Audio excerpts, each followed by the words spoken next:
You are listening to WXOJLP Northampton, 103.3 FM. Welcome. I'm Warren Odess-Gillette, and this is A Baha'i Perspective.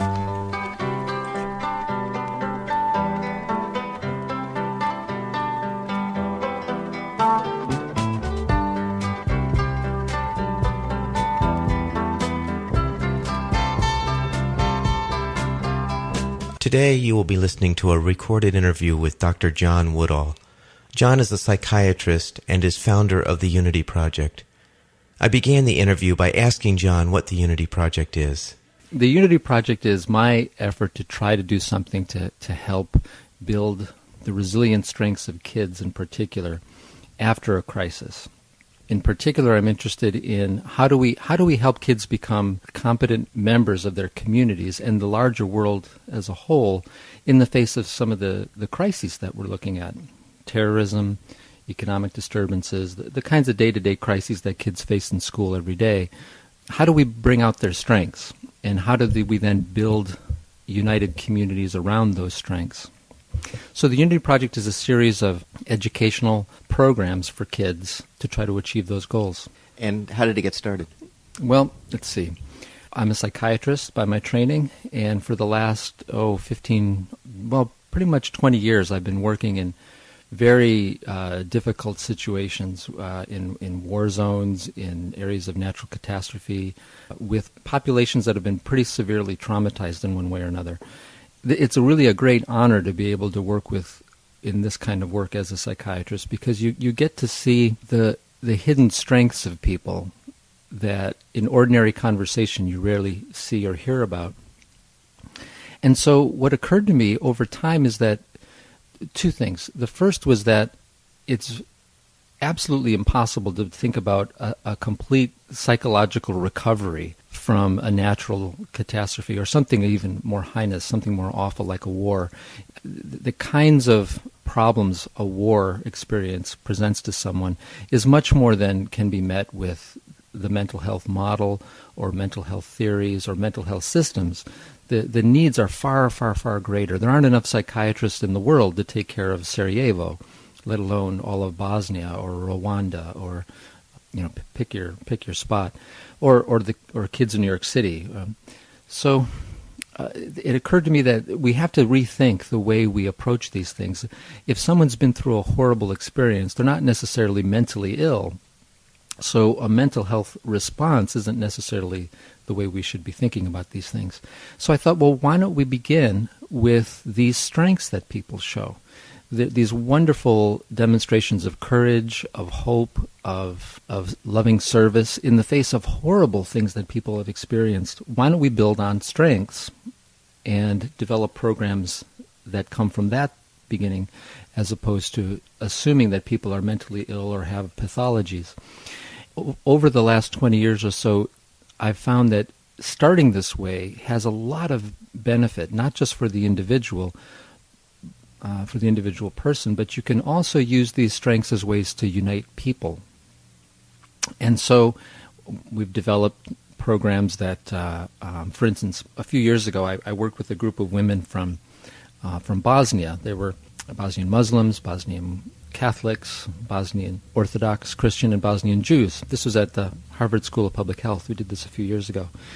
I was asked to facilitate a discussion between these women just to see what would come up. And there are so many forces working against these people, so much history, so much pain, that just simply rehearsing all the psychological woe and the pain and the suffering and the loss, it all looks hopeless and impossible to move ahead.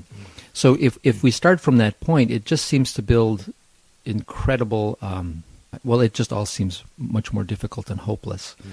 Some very courageous people go that way, and it can be very fruitful. But if you're talking about a large population, how do you move a large group of people through a horrible experience and maintain a sense of unity? What we did is we had a conversation about the strengths that made these women willing to even talk to each other in the first place. And there were things like, well, I wanted want to help my children so that they don't have an experience like this themselves, or I lost a loved one and I want to give meaning to their life. If there's some way in my life I can do something that makes their loss meaningful, then I want to do that. Or if only in some way I can give back to my community. So you had all these motives, which were very tender and wonderful motives, but these people across ethnic backgrounds, across religious backgrounds, they all had the same motives. And so we began a discussion from that point of view. And it turns out that it developed a really profound sense of cohesion. We didn't deny the things they had been through, but we talked about the strengths and the noble character traits that got them through it and that gave them an ongoing sense of hope. So the Unity Project grew out of experiences like that brought some methodologies to that kind of philosophy. So we found that using the arts and using service, helping other people, as the two ways in which you can get the fastest to those motivations. So that's the way we developed those methods. There's one other thing that came up, and this is important. Right after 9/11, about a year after 9/11, I was asked by the City of New York, a particular agency in New York City called the Department of Youth and Community Development. I was asked by them to help them think through what they should be doing with kids in New York City. Every kid in the city had drawn a picture of the towers coming down and what they were doing that day, but they weren't quite sure what to do next. So they heard about the work that I was doing with resilience. And this idea of resilience, what that word means is they're the strengths we use to get through a difficulty. So instead of looking at the negative things or the weaknesses, but resilience means the strengths that you use in the face of a crisis. So what kind of resilient programming could we put in place in New York City to help the kids after 9/11? That was the question. So I said basically the same thing, that a mental health model is helpful, but it's not enough. That for me, the biggest issue was what happens to people right after a crisis, where you see that there's a tendency for people to want to find meaning for their suffering, for wanting to pull together in some way, wanting to give of themselves in some way. And so people will find the things that they're most comfortable with, their ethnic group, an idea of their nationality, their race, their neighborhood, to latch onto. And remember right after 9/11, people were talking about, oh, we're all one, and united we stand. Mm-hmm. But right after that, it all seemed to fall apart. Before you knew it, well, we're all one, except you're not quite one enough with us, or you're not Democratic enough, you're not Republican enough, you're not conservative enough, you're not liberal enough, you're not black enough, you're not white enough. It's the sense of real connection and real unity didn't have a strong foundation. It was based more on fear and hope, or fear and anger, as opposed to a real sense of our oneness, our human connection. So what I mentioned to the people in New York City is that what we can expect to see is initially there'll be this grand hope that we're all united, but then right after that it'll start to cave in, and you'll see extremes pop up where people become more extreme in their whatever their political or social identification is. They'll become more Democratic, more Republican, more conservative, or liberal, or black, or white, or fundamentalist, or whatever.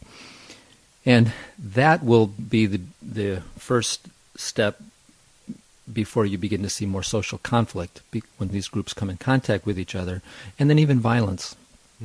So the people in the room from the city said, well, we're already seeing that in the schools. We're seeing more violence. We're seeing more gang violence. We're seeing more ethnic hatred,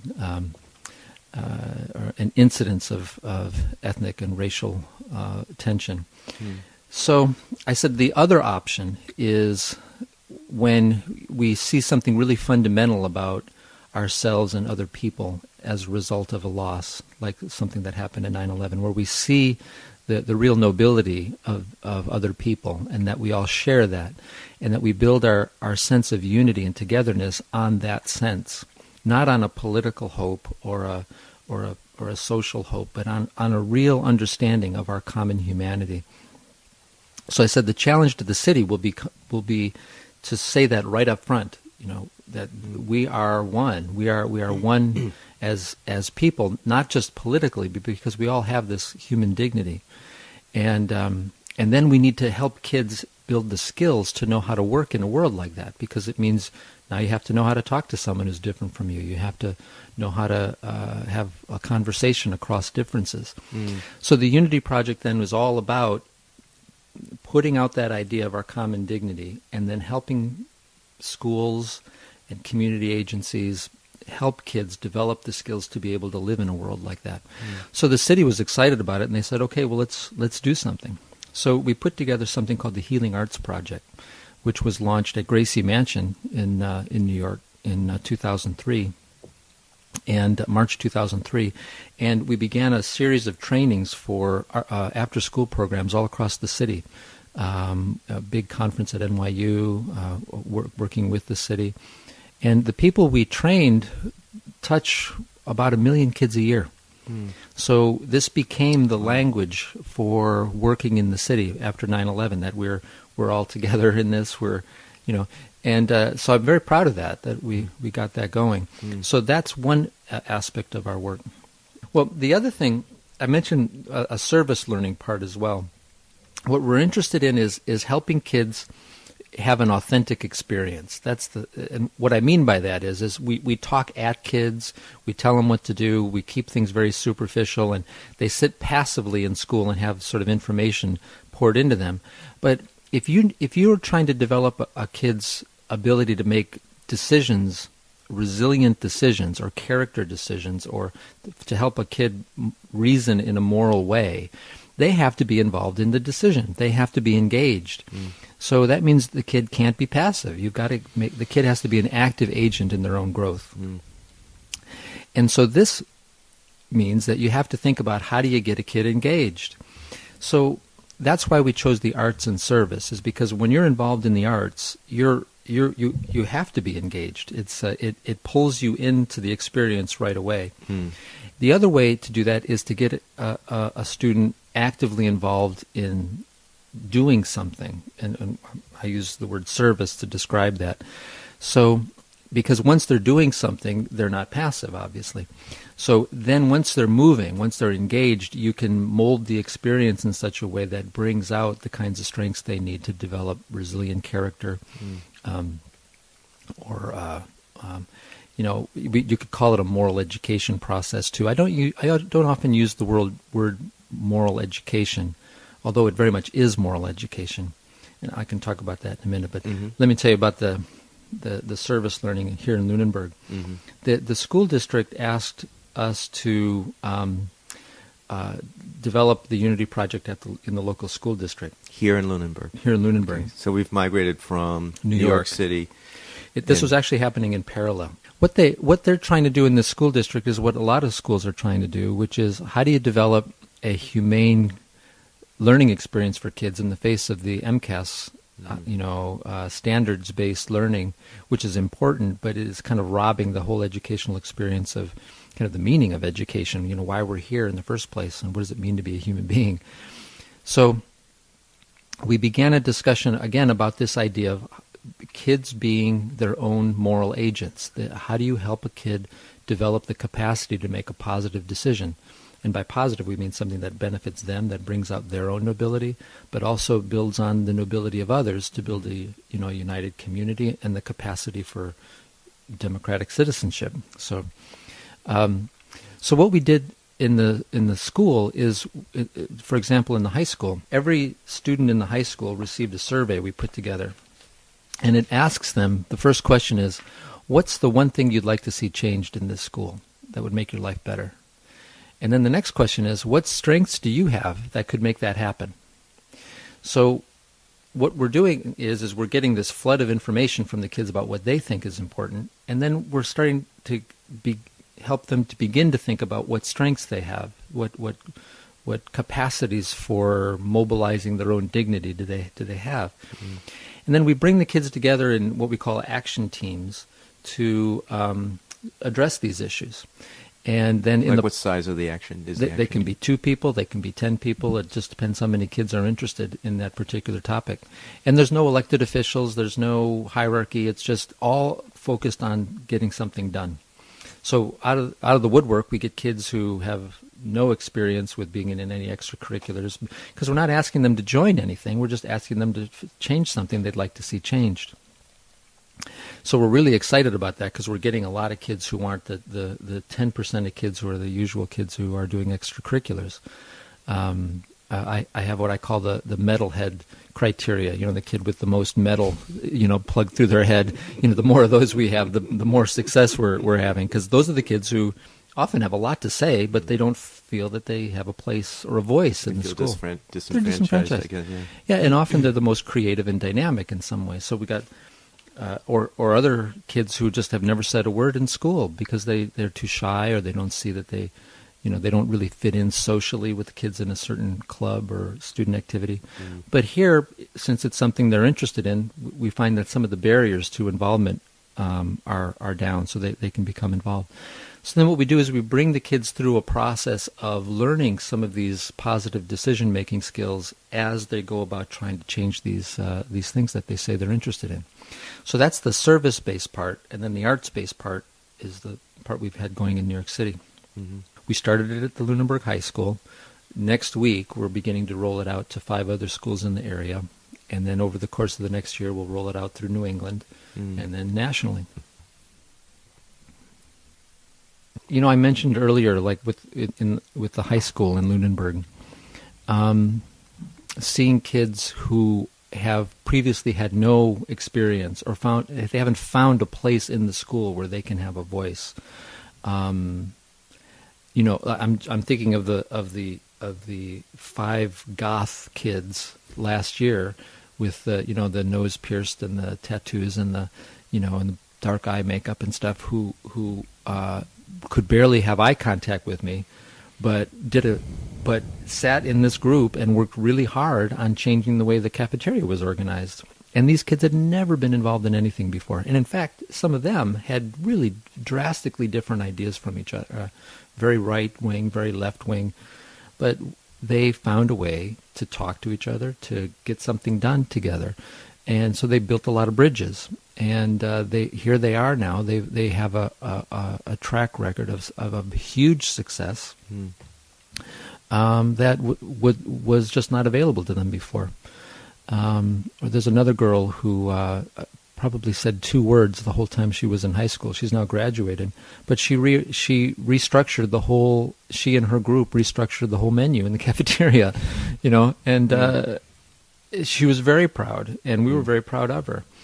So, in New York, I'm thinking of the Youth Arts Week that they had. It was called Youth Week, actually, when the Unity Project, when we had the Healing Arts Project there, and schools that put on whole plays about how we need to be together and work together and not let our differences be divisions between us. Things that just bring tears to your eyes. That it seems to me that kids are just looking for a way to say these things. They want adults to give them the opportunity to say what every heart really wants, which is that we're all in this together, and that it's a world that they want to be able to trust and they want to be able to hope in. So that's really what the Unity Project is about, is trying to build a place where kids can hope. I had been running a conflict resolution program in California, and was interested in how do we build united communities. That was really my, after the Berlin Wall fell and all these communist countries fell, how do we rethink, what's next, and I was talking about how ethnic tensions were probably going to be the thing of the 90s, how we handled ethnic tensions. And so did a lot of work in Bosnia and wound up living over there for a year in the mid-90s, running a training program for the State Department on training clinicians on how to work with traumatized populations. And that had a lot to do with getting the Unity Project started, just seeing the huge amounts of money thrown at well-intended projects that have limited effectiveness. And we really need to think much deeper and much wider about how we reconstruct a world in pain, you know. So the Unity Project, again, is just sort of my effort at that, you know, along with a lot of other people's efforts. Right. If somebody wants to get in touch with you about the Unity Project, what's the best way to do that? We have a website. It's www.unityproject.org. It's on the day that we're recording, it's down, but it will be up very shortly. And we'd be happy to hear from people and learn from their experience and see what we can do to provide help for what they're doing. And we're pretty excited about the prospects.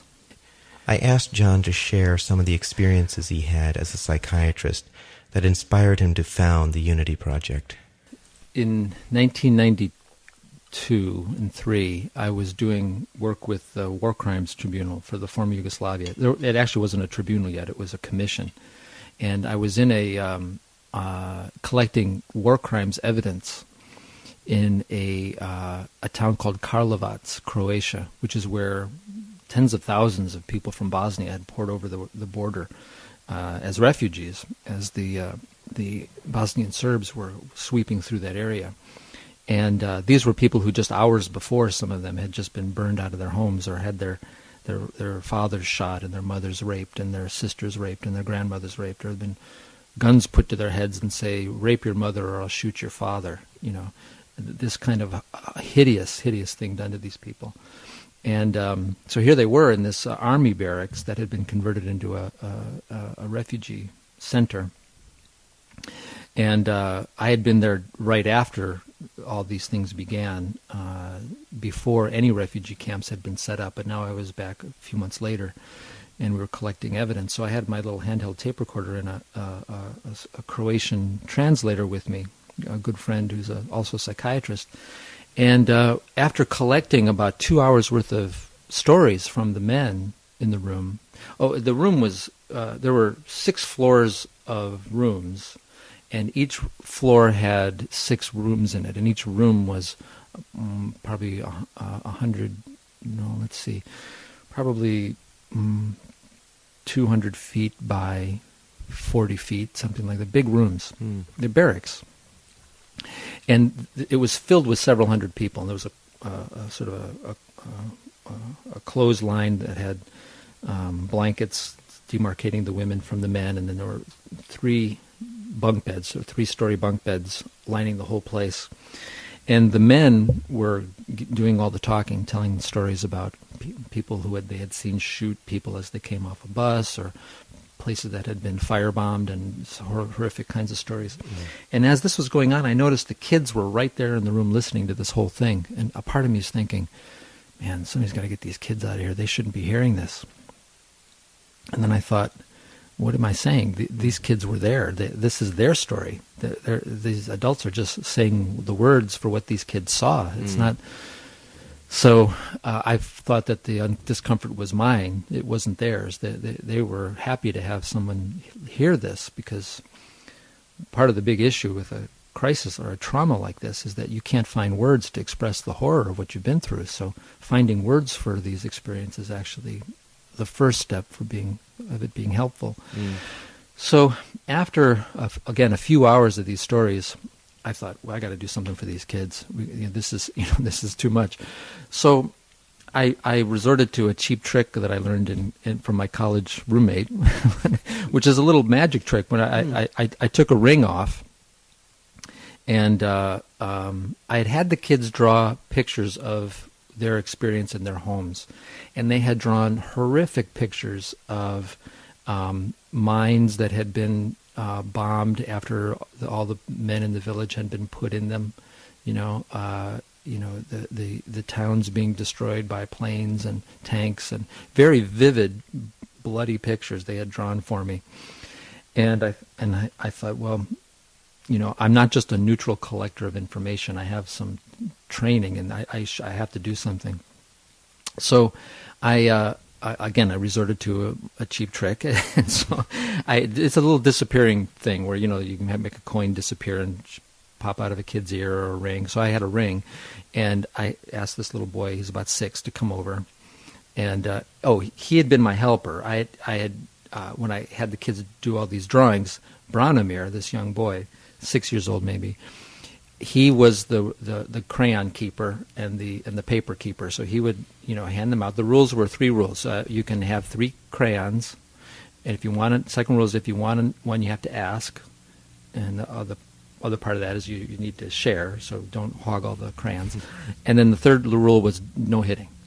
So those are the 3 rules. So Branimir was the umpire, helping all these other kids, some 10 years old, some 12, 15 years old. And how old is he was 6. Wow. So that was a lot of power in that little kid. But he did a great job. And so after I'd seen all these pictures, I said to Branimir, "Here, come here. I want to show you something." So I showed him the ring, and I did the trick and had him blow on my hand. And he blew on my hand, and the ring was still in my hand. I said, "No, you didn't blow hard enough. You have to blow harder." And so he did it again. He blew harder, and the ring was still in my hand. I said, "No, we're not doing something right." So he was looking at me kind of confused. And so I took the ring. I said, "The problem is we don't have any of your magic on this ring." So then I rubbed it on his stomach, and I said, "Okay, now I'm getting your magic on the ring," because every kid's got magic. So we did it again. I had him blow this time, and the ring was gone. And we looked all over for it, and of course I found it because it was sticking out of his ear. I pulled it out of his ear, and now I had his attention. And all the other kids saw it, and "Hey, do that again, do that." So this time I had all the kids blow on my hand, and the ring didn't disappear. And I said, "Well, what? How come it didn't disappear?" And this one girl said, "Well, because you didn't get our magic." I said, "Oh, of course." So then I rubbed it on all of their stomachs and got the ring was vibrating. It had so much magic in it. And then had them all blow, and of course my hand was bathed in kids blowing in my hand, and then my hand opened up and there's no ring because that's a lot of magic. So they blew the ring, God knows where. We looked in everybody's ears, couldn't find it. Looked in people's socks, looked in the baby's diapers, looked everywhere, and all the way on the other end of the room there was this old lady who was holding an infant. So I said, "Oh, we didn't check over there." So we ran all the way over to this old lady, and I asked permission to check the baby. Nope, no ring. So I said, "Excuse me, izvolite, can I look a little more around you?" She said, "Okay."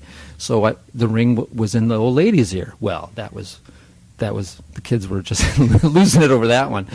So when we got back, we said, "Okay, now I get it. You guys have taught me something very important. It says you all have magic, but you have a whole lot of magic when you use it together. So when you're in a situation like this, you need that kind of magic. This is very important magic. We really need to figure out how to work together because that's the thing, that's going to help us get out of a situation like this." So yeah. Just do the trick again. They didn't want to. They just wanted to do the magic trick. So I started talking about, well, maybe there's something to this. If we all work together, maybe it could even make peace. Maybe it could help recreate the world if we figured out a way to work together like this. And they're looking at me, "Well, maybe that's true. Okay, yeah, but do the trick again." And so I just kept sort of talking about, the possibilities if we were to work together. Mm-hmm. And this one 14-year-old boy who never moved, he was up on one of the bunks in the triple bunk beds. He's about 14. He looks over at me and he says, "I want the magic to kill all the Chetniks." Mm-hmm. And the Chetniks are the Bosnian Serbs, the people who did this to them. And you could hear a pin drop in the room. Every kid was looking right at him and then right at me. Like, what are you going to do? Now what? I'm thinking, that's what I'm thinking. What am I going to do? How do you answer that? And really, this is why I went over there. It's like you can have these sort of philosophies and theories, but can it work in a situation like that? And if it can't, you really don't have any business being there. So this was kind of the moment of truth. So I said, "Oh my God, help me."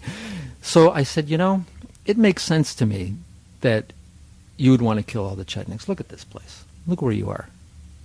But it's got to end someplace. You probably know better than anyone in the world what it costs to have a war. You know what the costs are. But you also know what it would mean to have peace. If you told the world what it would be like to work together, people would listen to you because of what you've been through. They won't listen to me because who am I? But you are an expert. You could be someone who could change the world. If you could figure out a way for us to work together, and you could say that to people, they would listen to you. But what if they come into your house with guns? And he's shaking when he said it. And you know what? They probably did come into his house with guns. He wasn't arguing with me. He was looking for an answer. He couldn't figure this out for himself. What do you do? They come into your house with guns. And I said, that had to be terrifying. But again, you're here now. You're not there, but somebody's got to be able to speak for a better world. Otherwise, we're all going to be in rooms like this someday. Is the answer for them to be refugees? And then how are you going to feel? But what if they come into our house with knives? That's what he said. They did come into his house with knives. God knows what they did with those guns and knives when they came into his house. And their kids were crying. Their kids were looking at me. So I said, okay, this kid doesn't need an intellectual answer. He doesn't need a theory or a philosophy. This kid's afraid. He needs something different. And I said, you're right. Right now, I don't know that there's a good answer for that. Look where you are. Look at this place. It's cold. It's the middle of February. You don't have all of your family here. Maybe you've lost relatives. You've lost everything you have. You don't know if you can trust the other people in this room. You're afraid. You're hungry. This isn't the time for an answer. But there'll be a time when you're out of here where it's warm and you're safe. And you can trust the people around you. And you can feel safe. And I think when that time comes, you'll be able to sit and think about this. And the best part of yourself can think, because you won't be afraid, and you won't be hungry, and you won't be cold. So maybe at that time, you'll be able to make a decision that you can be proud of. And then I thought, I don't know if that's anywhere near a good answer. But the room was quiet, very quiet. But I didn't know he was thinking about it. In this quiet, he was thinking. And the room stayed quiet for several seconds. And all of a sudden, he bolted up out of this bunk and he said, yes, I want this magic. I want to make peace. I want this magic. And the whole room is like a Capra movie. All these kids went, yay! And they cheered. What the heck? What just happened? And they all wanted that. They all wanted that, but wanted to know, how can you have that after what we've been through? And this 14-year-old hero showed them, I can make that decision. I can make that decision. I don't have to be a victim of hatred and loss and bitterness. I can make another decision. And there must be something in all of us that wants that. Because why else would these kids have cheered? Right. It must be in them. They want it. Right. They just want someone to show them how. So that's what this little boy did. But that's the thing. That's in all of us. Yeah. How do you unlock that? That's the question. Right. Yeah. So we don't need a religion that just is a set of doctrines or a set of theories. As nice as they are, we need that in some level. But what we really need is we all need to feel that our life is connected to the rest of life. That there's hope for us, that our life has meaning, that we can make a choice that we feel ennobled by and connected to others by. So, and that has to be something that's alive in us. Otherwise, it's just another theory. Right. It's just another dogma. We don't need any more dogmas. Yeah. I asked John to share one more experience that brought him to founding the Unity Project. He chose to share the experience he related to earlier about his facilitating a dialogue between women traumatized by the Balkan conflict. Well, this is a group of women brought together by a woman by the name of Swanee Hunt, who used to be the U.S. ambassador to Austria. But now she started at Harvard something called Women Waging Peace at the Kennedy School of Government at Harvard. And so she had done a lot of work for Bosnia and for the Bosnians over the course of the war and after. So this is now 3 or 4 years ago, and she had brought together women, leaders from different religious and ethnic groups to Harvard to see if there's some way they could build some sort of discussion amongst each other. Very modest goal. And they asked me to facilitate the discussion. So we met at Swanee's house. It was February 13th, the day before Valentine's Day. And I have to back up a little bit to tell you a story of a Baha'i woman by the name of Sarah Harrington, who lived in Lexington, Massachusetts.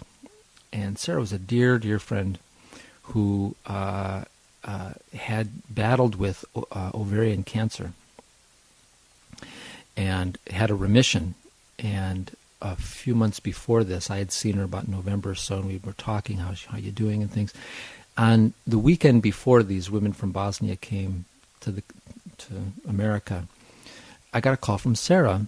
It was Thursday, and she said, "John, this," and I had known that the cancer had returned much more aggressively this second time. And Sarah called me and she said, "John, I really don't know what my future holds. I don't know for sure if I'm going to beat it this time. In fact, I'm not sure at all that I'm going to, and I'm not sure why I'm still here even.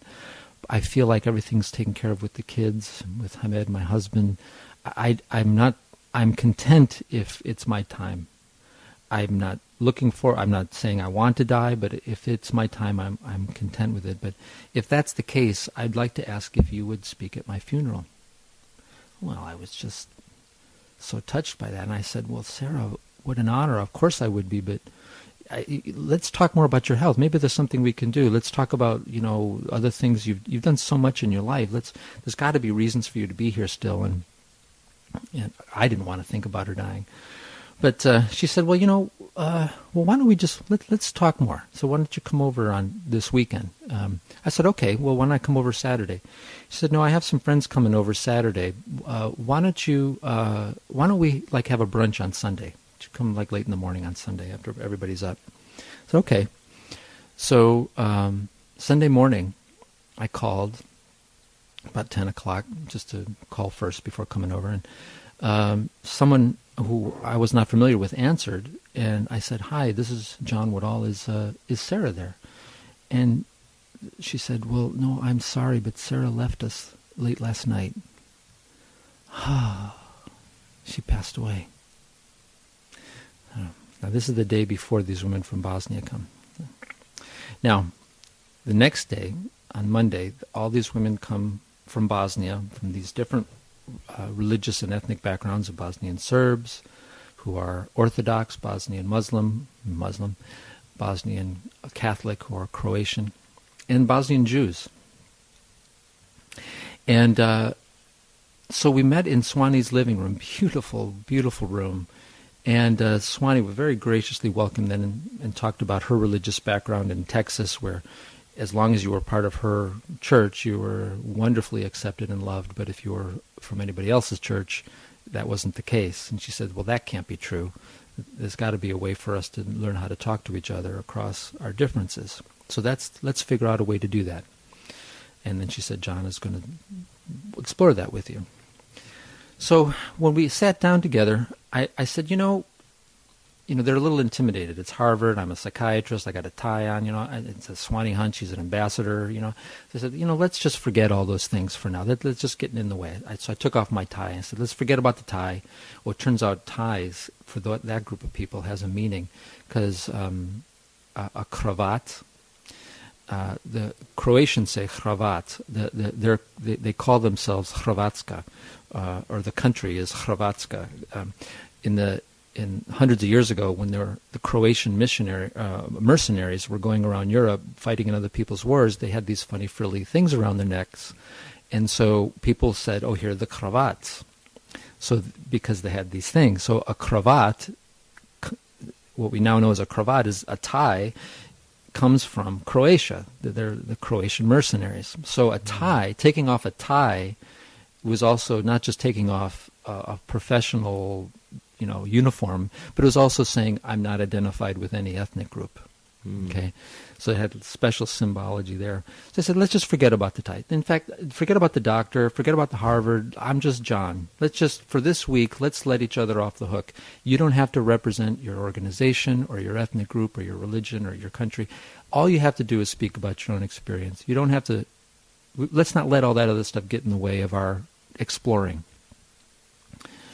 So I said, let's talk about what brought you here, because I don't really get it. Here you've had horrible things happen to you, and you're willing to come all the way here to talk to each other. There's got to be some hope that you have, some vision or something. I'll use the word hope, but I'd like to know about that hope, because I need hope in my life. So what hope do you have that something will come of this? What's your wish? Well, they said, well, let's see. One woman said, well, I'm thinking if there's some way I could help the children that I work with so that they could have something better. Maybe something more like I remember the old Yugoslavia, where everybody worked together. They need to know what that's like, and maybe I can do something to help that. Okay. Someone else said, well, I lost my husband, and it can't be for this kind of a reason. We've got to give some meaning to that loss that says something better about who we are and who I am and who he was.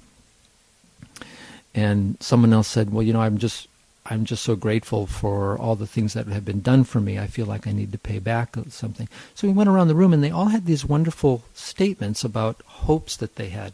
And this one woman, who herself had risked quite a bit being there, she was the editor of a newspaper, that she had been threatened by members of her own ethnic group for coming because she was talking to the other side. She was talking to the enemy. So she wasn't threatened by the other side. She was threatened by her own side. And by threatened, I mean threatened with death. I mean, there had been firebombs thrown at her newspaper because she was coming to this meeting. So, and they all smoke, and they have these deep voices, and they're kind of tough as nails women, They're just no BS. She said, I have no hope. What is this hope? This hope is a fantasy that you have. This is a dangerous thing, this hope. We don't need hope. We need reality. We need justice. We need no hope. These are the things that politicians use to manipulate us. We don't need these things. They play on your hopes, and then they manipulate you, and before you know, there's another war. We don't need any hope. I have no hope. Okay. Well, all right. So all right. Well, you know what?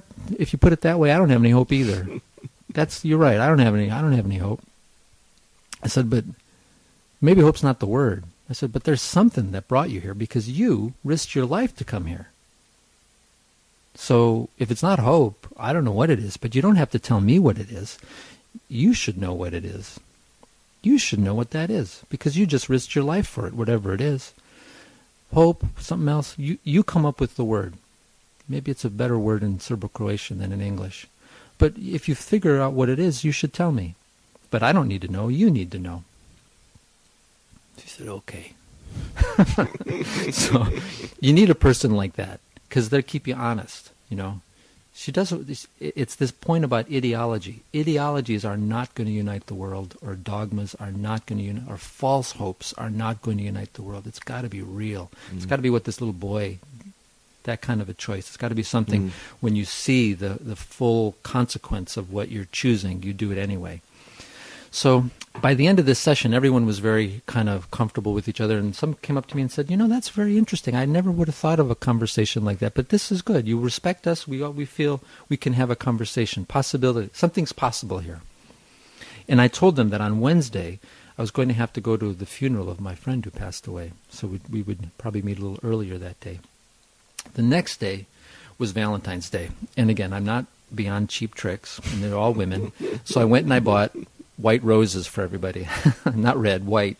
And we sat in a big circle. And I said, it's kind of obvious, it's transparent. I'm a man, you're all women. I bought you roses, so you can read anything you'd like into it. But here's what I'm thinking. I want to give you all a rose. We're all sitting in a circle. And I said, you taught me so much about hope yesterday. I really want to know more. I'm thirsty to know more about the roots of your hope. Why do you hope that?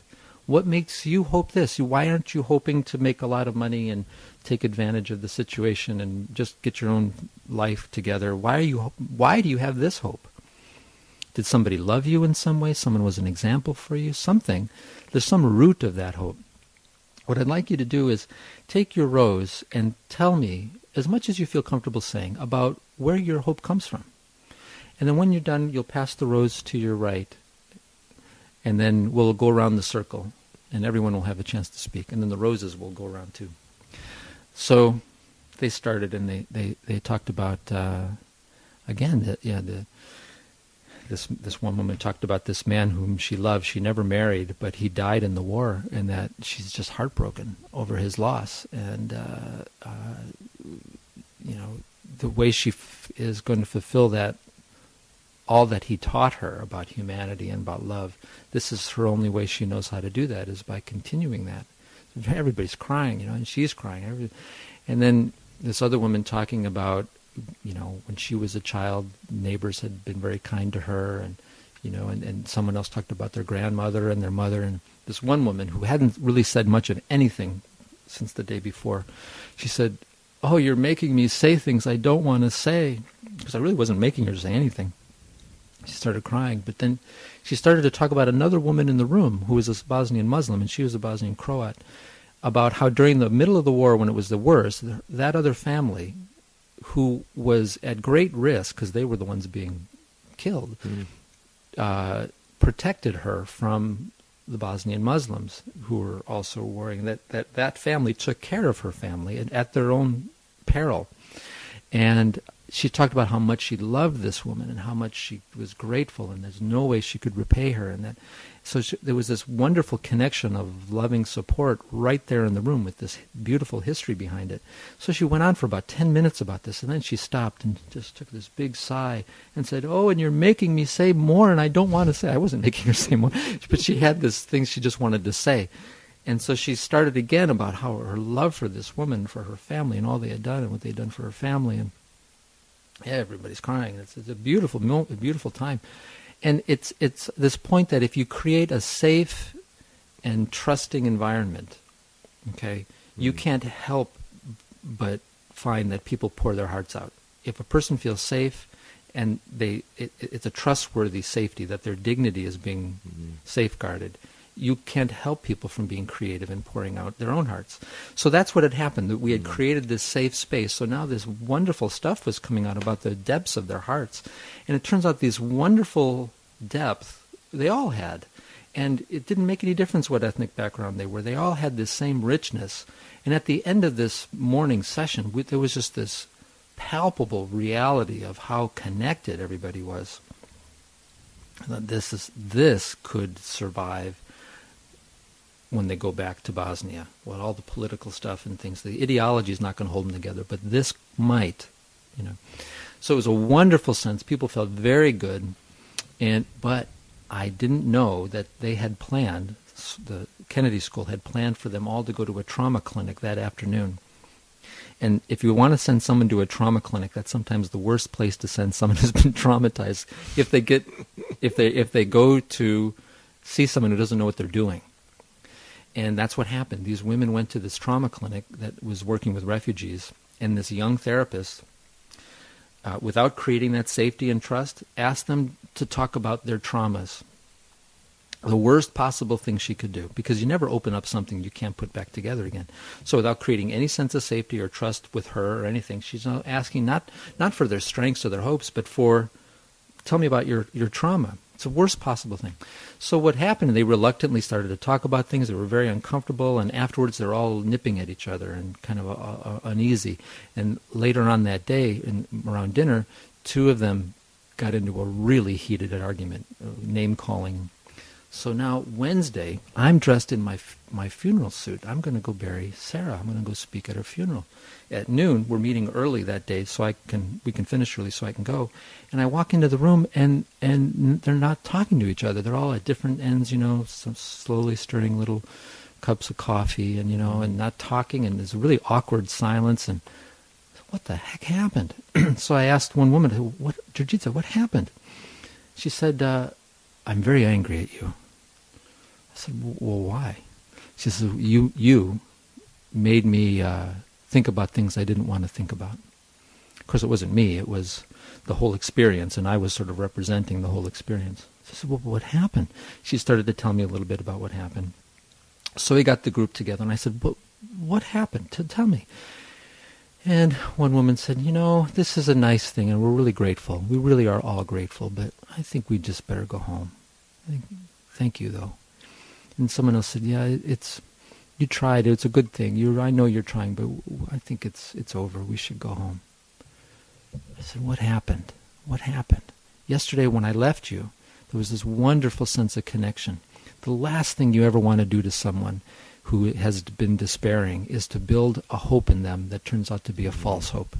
Because now substantiated. Yeah, that's right. Now their worst fears is that there can really be no hope.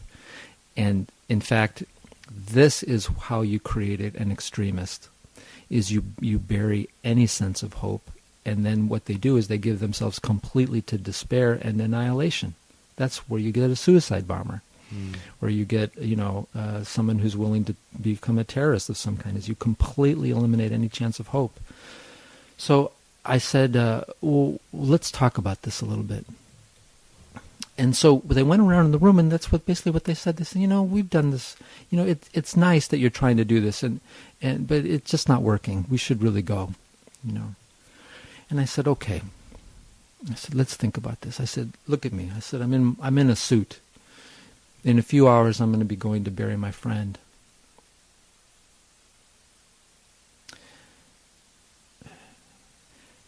Sarah was a very remarkable person. Pretty much singly, she had started in Lexington, Massachusetts, something called Institute for the Healing of Racism, which was actually started around Springfield by Nat Rudstein. Yeah. She had started one in Lexington, and in here, the cradle of American democracy, which had been racially divided, she began a community process of racial healing. Very unobtrusively, nobody saw Sarah as heavy-handed, but just by the force of her example and sincerity. Then she did the same thing with the religions in the town. She had started an interreligious collaborative and got the different religions talking to each other. So she was like this very unassuming, loving, sincere woman, just by the power of her example, had been like a major transforming element in that community. And I said, I'm about to go eulogize my friend. I am not leaving. I understand if you can go, or if you want to go. Very good people, just like you, have not gotten as far as you have in this discussion. So many people have failed in this. It just hasn't worked. So there's no shame if you go home right now. There's no shame and there's no sense of failure if you decide to go. But I'm not going. Because of Sarah. I said, I can't go. So I said, and you should make your own minds up for what you want to do for yourself. So there was a silence. And Warren, it was just this simple. One woman looked at the other and said, okay, we'll stay. And they said, yeah, we'll stay. And they all looked around, yes, we'll stay. We'll stay, yes, we'll stay. It was just, it's that thing, once they knew what the stakes were, once you help clarify what the stakes are, and it's a real thing.